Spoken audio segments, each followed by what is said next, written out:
Hello, good afternoon. Today we'll be taking up with our next topic of the operating system. Actually, it must have been covered along with paging, but somehow it has been skipped. So I'll be taking up the segmentation process. Now, what is segmentation? It is defined as a separation of user's view of memory from actual physical memory. Now, what was done in the previous videos? We have discussed the concept of paging. What was there in paging? In this, the memory was divided into a fixed block size called pages, and user specified address was divided into page number and offset. So it is somewhat different from paging here, because whenever there is a user, he won't be looking for the addresses. He will be remembering the things by the name. Suppose in the this is the diagram given, but this is the general user view of a program. Suppose you are writing a simple C++ program. It will be consisting of subroutine, square root function, stack, symbol table, main program. So it will be easier for the user to remember the things by the names of the blocks rather than remembering the addresses. So in order to overcome that drawback, the concept of segmentation was there. So what is the main difference? What is the first main thing? That in this we need to separate the user's view of the memory from actual physical memory. As user prefers to view memory as a collection of variable size segments with no necessary ordering, so this is achieved by the segmentation, as each logical address will be specified by name and length. Clear?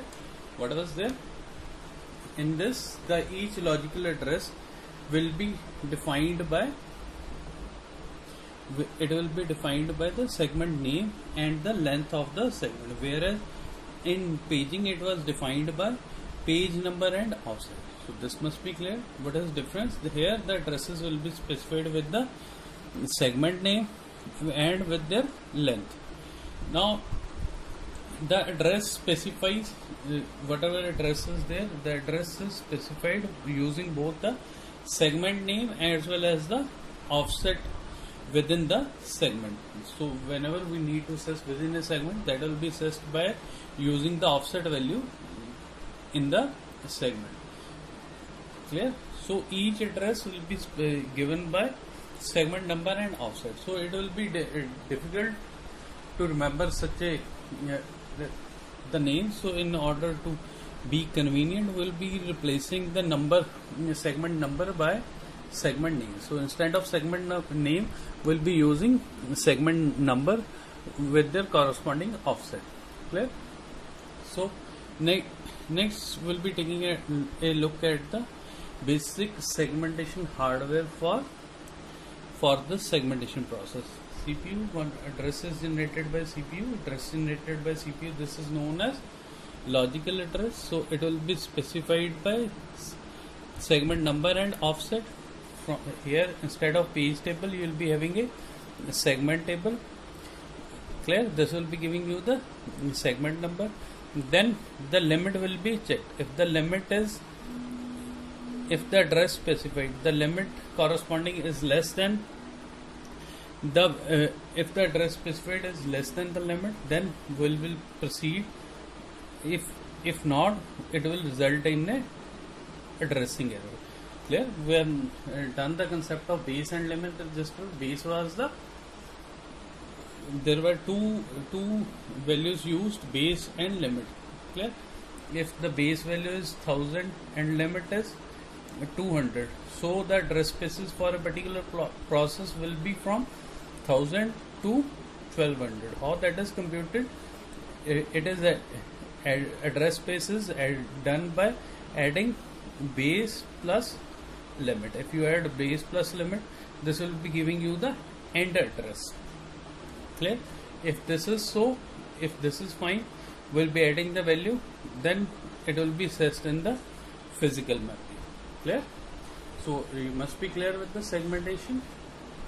It is done for making for separation of user's view of memory from actual physical memory. plus secondly, instead of fixed size blocks that were used in paging, it will be using a variable sized segment. And logical address, instead of being specified by page number and offset, it will be used by segment name and length. Clearly, so for making it convenient, segment name was replaced by segment number and offset. This is how this is done. If you are looking at a simple program, it will be giving the if you look at the users viewer program, it will be consisting of various blocks, subroutines, square root functions, tags, symbol table, main program. So this is how the user sees the program. This is how what is actually achieved in the segmentation program. Now if you are supposed to give the differences between paging and segmentation, anybody can get the answer. In paging, what is the first difference? A page consists of fixed block size. Clear? In paging, the page was consist of fixed block size, whereas a segment is of variable sized block. Clear? Second one is fragmentation. In case of paging, as there was fixed memory size blocks, so it will lead to internal fragmentation. But what is there with the segmentation? It is consisting of variable size blocks, so it will lead to external fragmentation instead of internal fragmentation. Now thirdly, in paging, the addresses, user specific address is divided by CPU into page number and offset. You need to specify page number and offset. But what is there with the segmentation? In segmentation, the user need to specify it by the means of segment number along with the offset. Yeah. What is the next difference? The size. In case of paging, the hardware decides the page size, whereas the segment size is specified by user in case of segmentation. Clear? The size in case of paging, this is decided by the hardware, whereas it is decided by the user in case of segmentation. Then comes table. In a table, in case of paging, it involves a page table that contains base address of each page, whereas in segmentation it involves the segment table that involves the segment number and offset. Yeah? So you must be clear with the differences.